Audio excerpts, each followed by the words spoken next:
Good morning, students. For our third year, we have elective subjects like Advanced Database Management System, and in that subject, we are going to start with our first chapter, that is Database System Architecture. So, what we are going to learn in this chapter is what are the different database concurrency control techniques and what are the different data models. So, today we are going to start with concurrency control techniques. Before that, we are going to understand what is concurrency or what is concurrency in the databases. Concurrency, it is a method which is used to manage and access continuous and simultaneous data by number of users at the same time. म्हणजे ह्याच्यामध्ये काय होतं की database जो आहे large किंवा huge साईजचा जो डेटाबेस आहे तो डेटाबेस ज्या वेळेला नंबर ऑफ युजर्स कडून सायमल्टेनियसली ऍक्सेस होतो त्या डेटामध्ये एक युजर ऍक्सेस करतोय, एक युजर डेटाबेसमध्ये काहीतरी अपडेशन करतोय, मग अशा वेळेला तो डेटाबेस कंकरंट आणि त्याच्यामध्ये डेटाबेसमध्ये इंटेग्रिटी मेंटेन ठेवणं गरजेचं आहे.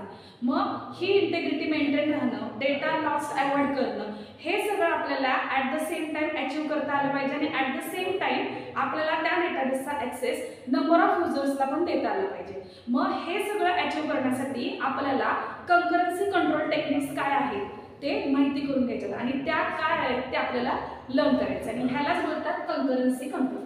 सो कंकरन्सी तुम्ही ज्या वेळेला मेंटेन करता त्यावेळेला तुमचा डेटाबेसची इंटेग्रिटी पण मेंटेन राहणार आहे, तुमचा तुमची डेटाबेसची मेंटेन राहणार आहे, त्याच्यानंतर डेटा तुमचा रिलायबल राहणार आहे, डेटाबेसचं ट्रान्झॅक्शनचं करेक्ट एक्झिक्युशन सुद्धा होणार आहे आणि ॲट द सेम टाइम तुमचा डेटाबेसचं करप्शन पण तुमचं अवॉइड होणार आहे. आणि ह्याच्यामध्ये अजून एक प्रॉपर्टी आहे लॉस्ट अपडेट नावाची, ती पण आपल्याला अचीव्ह करता येणार आहे कंकरन्सीमुळे.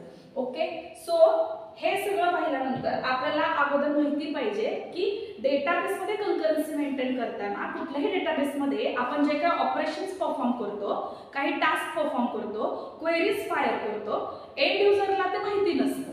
ठीक आहे, सो एंड युजरचा रोल काय आहे की फक्त डेटाबेसला ऍक्सेस करणं आणि त्याच्यामध्ये अपडेशन करणं, पण बॅकग्राऊंडला ऍक्च्युअलमध्ये डेटाबेसच्या वेगवेगळ्या क्वेरीज यूज होत असतात, हे आपल्या सगळ्यांना माहितीच आहे. पण अशा number of queries, number of multiple user simultaneously access करत असतात आणि अपडेट करत असतात.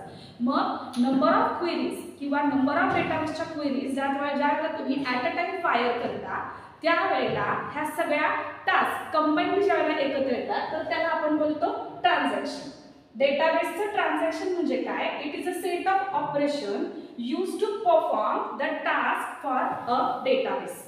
मग ह्या डेटाबेसवरती ट्रान्झॅक्शन आपण काय करतो? सपोज एक एक्झाम्पल घ्या की तुम्ही एटीएम वर जाता. तुम्ही एटीएम वर जाता म्हणजे काय करता की ट्रान्झॅक्शन करता, राईट? मग ट्रान्झॅक्शन करता याचा अर्थ काय? फक्त एकच आहे का ह्याच्यामध्ये ऑपरेशन? नाही. तर एटीएम वर ज्या वेळेला तुम्ही ट्रान्झॅक्शन करायला जाता त्यावेळेला सर्वात अगोदर तुम्ही एटीएम इन्सर्ट करता, कार्ड इन्सर्ट करता. ते कार्ड इन्सर्ट केल्यानंतर तुम्ही त्या कार्डसाठी पिन टाकता. पिन टाकल्यानंतर तुम्ही त्याच्यामध्ये बॅलन्स चेक करू शकता, तुम्ही त्याच्यामधून डेटा विथड्रॉ करू शकता आणि तुम्ही त्याच्यानंतर पैसे तुमचे विथड्रॉ करता पिन टाकून आणि मग तुमचं हे ट्रान्झॅक्शन कंप्लीट होतं. याचा अर्थ काय? आपण बोलू शकतो ट्रान्झॅक्शन म्हणजे काय की हे एक सेट ऑफ ऑपरेशन आहे to perform a particular task on a database. So transaction ही बेसिक आपली एक रिक्वायरमेंट आहे की डेटाबेसमध्ये कंकरन्सी कंट्रोल टेक्निक्स लर्न करताना ट्रान्झॅक्शन म्हणजे काय आहे हे बेसिकली आपल्याला माहिती पाहिजे. आणि डेटाबेसच्या ट्रान्झॅक्शनसाठी आपण जास्त करून यूज करतो रीड आणि राईट ऑपरेशन्स. रीड करतो म्हणजे काय? आपण डेटाबेस नुसता ऍक्सेस करतो. राईट करतो म्हणजे काय? तुम्ही डेटाबेसमध्ये काहीतरी चेंजेस करता, अपडेशन करता. ओके, सो ट्रान्झॅक्शन आपण बेसिकली म्हणू शकतो की ट्रान्झॅक्शन हा एक डेटाबेस मधला चेंज रिप्रेझेंट करतो.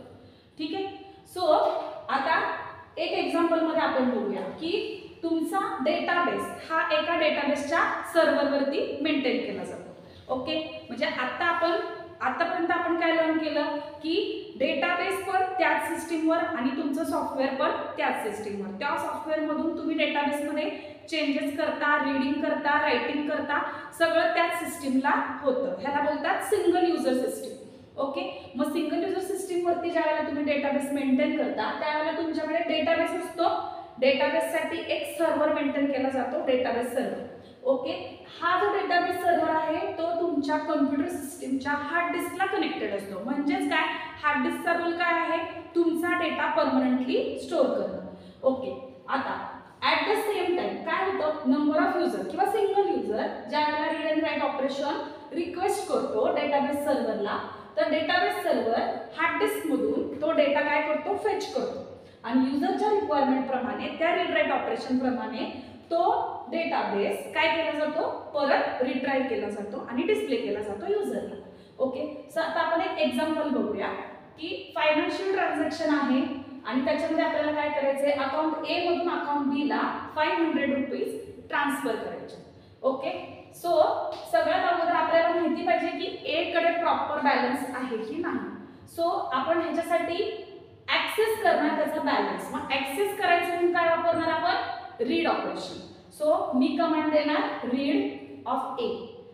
इथं तुमच्याकडे 2000 रुपये आहे, हे हार्ड डिस्क मध्ये डेटा स्टोअर आहे, तो तुम्हाला फक्त काय मिळणार, त्याचा ऍक्सेस मिळणार. ठीक आहे, आता आपल्याला करायचं काय, ए कडून बी ला 500 ट्रान्सफर करायचे.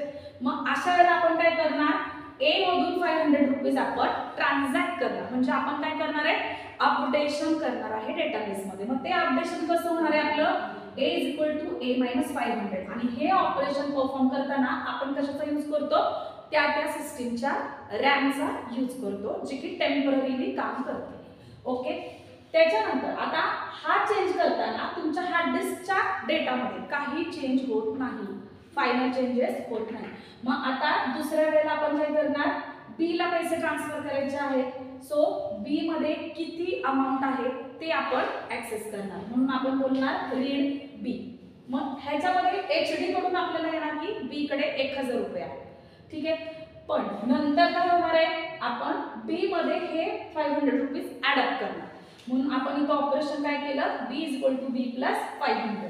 हे सुद्धा ऑपरेशन रॅम मध्येच होणार आहे. ठीक आहे, आणि त्याच्यानंतर आपण फायनल अपग्रेड करणार इथं राईट बी. राईट बी केल्यानंतर काय होणार आहे, जे काही वरती बी वर ऑपरेशन आपण केले आणि हे ए वर ऑपरेशन केले ते रिफ्लेक्ट होणार तुमच्या बी अकाउंट मध्ये. आणि नंतर तुम्ही रीड बी केलं की तुम्हाला बी मध्ये बॅलन्स वाढलेला दिसणार. तुम्ही इथं जर सेम टाइम रीड ए लिहिलं तरी सुद्धा तुम्हाला दिसणार की आता ए मध्ये फक्त 1500 रुपीज शिल्लक राहिले आहे. ठीक आहे, आता हे ट्रान्झॅक्शन जे आपण परफॉर्म केलं की जे की नंबर ऑफ टास्कचं कॉम्बिनेशन आहे, त्या ट्रान्झॅक्शनला डेटाबेस मध्ये परमनंटली सेव्ह करण्यासाठी आपण एक क्वेरी यूज करतो, कमिट क्वेरी. तर ती कमिट क्वेरी आपण इथं शेवटी यूज करतो. ह्याच्यामुळे काय होतं, डेटाबेस मध्ये जे काही चेंजेस आहेत ते परमनंटली अप्लाय होतात.